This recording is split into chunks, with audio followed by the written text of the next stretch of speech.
প্রিয় দর্শক আসসালামু আলাইকুম, কেমন আছেন আপনারা? নিশ্চয়ই ভালো আছেন। আজকের ভিডিওতে আপনাদের সবাইকে স্বাগত জানাচ্ছি।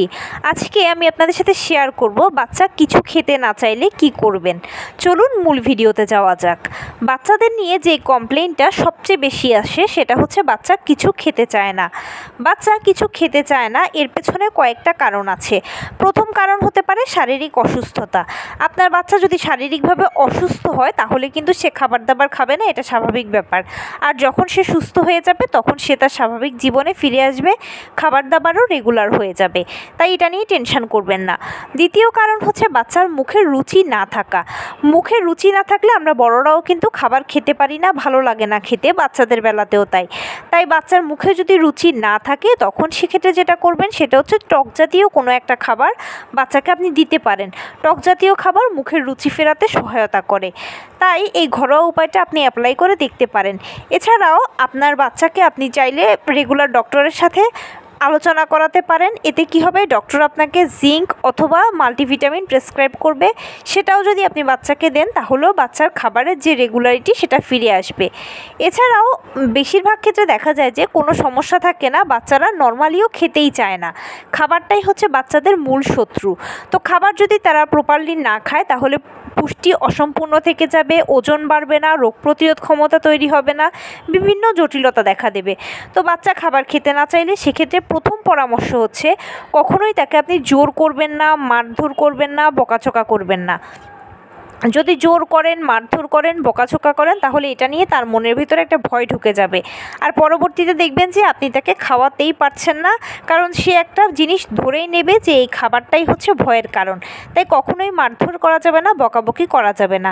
আপনি বাচ্চার জন্য যে খাবারটা নিয়েছেন সেই খাবারটা নিয়ে সর্বোচ্চ 20 মিনিট চেষ্টা করবেন খাওয়ানোর। 20 মিনিটের ভিতরে সে যতটুকু খায় খেলো। এরপরে যদি না খায় তাহলে আপনি আর চেষ্টা করবেন না, এবং পরবর্তীতে আবার অন্য কিছু ট্রাই করাই সেটাও নয়। একটা বিস্কিটও তখন আর বাচ্চাকে দেবেন না আপনি। বাচ্চাকে এবার আপনি সুযোগ দেবেন তার খিদে তৈরি হওয়ার জন্য, সে নিজে খাবার চেয়ে নেওয়ার জন্য। তো এক্ষেত্রে কি করবেন, আপনি তাকে কোনো খাবারই দিবেন না, সে তার মতো খেলবে, ধুলবে, সময়টাকে কাটাবে। কিন্তু ঠিকই পরের বেলায় গিয়ে তার খিদেটা যখনই পাবে তখনই আপনার কাছে এসে খাবার চাইবে বা খিদে লেগেছে এই ধরনের একটা সাইন সে আপনাকে দেবে। যেহেতু মানুষ একবেলা না খেলে পরের বেলা তো খিদে পাই আমাদের, তাই আপনার বাচ্চাও দেখবেন যে পরের বেলায় নিশ্চয়ই আপনার থেকে খাবারটা চেয়ে খাবে। তাই তাকে এই খাবার খাওয়ার জন্য যে সুযোগ আছে সেটা আপনাকে অবশ্যই দিতে হবে। তবে অনেক সময় দেখা যায় যে কি অনেক বাচ্চা আছে যে খেতেই চায় না, খিদে পেলেও তারা খাবার খাবে না, হয়তো পানি খাবে, খাবার খাবেই না।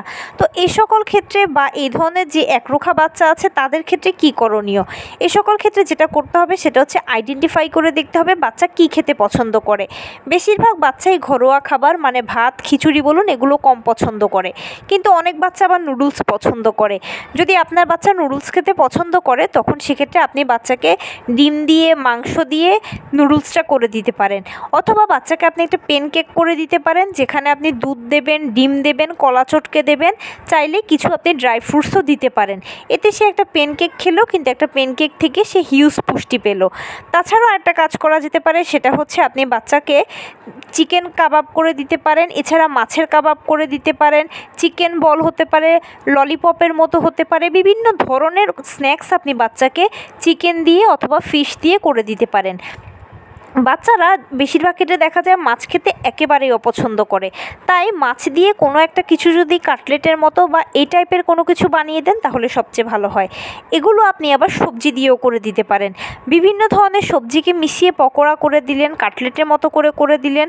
এই সবজির সাথে আবার চাইলে আপনি চিকেনটাও মেশাতে পারেন। এতে খাবারের স্বাদটাও বাড়বে এবং বাচ্চাও খাবে, আর অল্প একটু খাবার থেকে সে অধিক পুষ্টি পাবে। এছাড়াও ডিম ও দুধ দিয়ে পুডিং করে দেওয়া যেতে পারে, ডিম দুধ দিয়ে ডেজার্ট করে দেওয়া যেতে পারে, বিভিন্ন ধরনের ফল মিশিয়ে। তো এই ধরনের খাবারগুলো কিন্তু বাচ্চারা খেতে খুব পছন্দ করে। এভাবে যদি ডিফারেন্ট খাবার আপনি বাচ্চাকে দেন তাহলে হবে কি, খাবারের প্রতি একটা আগ্রহ তৈরি হবে, তার রুচির পরিবর্তন হবে, এবং বিভিন্ন ধরনের খাবারটা আপনি একটু যখন পুষ্টি সম্পন্ন করে দেবেন তখন অল্প খাবার থেকে সে অধিক পুষ্টি পাবে। বাচ্চাদেরকে খাওয়ানোটা একটু কষ্টকর, যেহেতু বাচ্চারা দীর্ঘ সময় নেয়, বাচ্চারা অনেক সময় খেতেও চায় না। তো এই জন্য বাবা মাকে আসলে ধৈর্য ধারণ করতে হবে, ডিফারেন্ট খাবার দিতে হবে, এবং খাবারের প্রতি উৎসাহ তৈরি করার জন্য খাবারের বিভিন্ন ধরনের ছবি আছে সেগুলো বাচ্চাকে দেখাবেন, চেনাবেন, জানাবেন। বাচ্চার সাথে আপনি যখন খেলবেন তখনও খাবার নিয়ে কথা বলবেন, আলোচনা করবেন। আপনি যখন কোনো কিছু খাবেন তখন সেটা বাচ্চাকে দেখিয়ে দেখিয়ে খাবেন। বাচ্চারা বাবা মাকে খুব বেশি অনুকরণ করে, বাবা মা কী করছে না করছে। তো আপনি যে কোনো খাবার খাওয়ার সময় তাকে যখন দেখিয়ে খাবেন তখন আপনি তার কাছে একটা মডেল হয়ে উঠবেন, আর আপনাকে দেখেই সে শিখবে, বুঝবে, জানবে। বাচ্চাকে চেষ্টা করবেন নিজে হাতে ধরে খাবার দিতে। এতে কী হবে, সে নিজে হাতে ধরে যখন খাবারটা খাবে তখন সে খাবারের স্বাদ পাবে, এটার প্রতি তার আগ্রহ তৈরি হবে। এভাবে ধীরে ধীরে যখন বাচ্চা বড় হবে তখন দেখবেন সে সব খাবারই খাচ্ছে, খাবারের প্রতি অভ্যস্ত হয়েছে, আর আপনার এই কমপ্লেইনটা করার সুযোগ থাকবে না যে আমার বাচ্চা কিচ্ছু খায় না। তো এই ছিল আজকের ভিডিও। কেমন লাগলো বলুন। যদি ভালো লেগে থাকে ও হেল্পফুল হয়ে থাকে তাহলে প্লিজ লাইক, কমেন্ট, শেয়ার করতে একদম ভুলবেন না। আর সেই সাথে আমার চ্যানেলটিকে সাবস্ক্রাইব করার বিনীত অনুরোধ রইল। পাশে থাকা বেল আইকনটি ক্লিক করে দেবেন যেন আমি ভিডিও আপলোড করার সাথে সাথে আপনারা নোটিফিকেশান পেয়ে যান। যদি কোনো প্রশ্ন থাকে কমেন্টসে জানাবেন, আমি রিপ্লাই দেব। প্লাস যদি কোনো পরামর্শ থাকে যে কোন বিষয়ের উপরে ভিডিও বানালে আপনারা উপকৃত হবেন সেটাও জানাবেন। আমি আপনাদের পছন্দের সর্বোচ্চ প্রায়োরিটি দেব। ভালো থাকবেন, সুস্থ থাকবেন। আসসালামু আলাইকুম।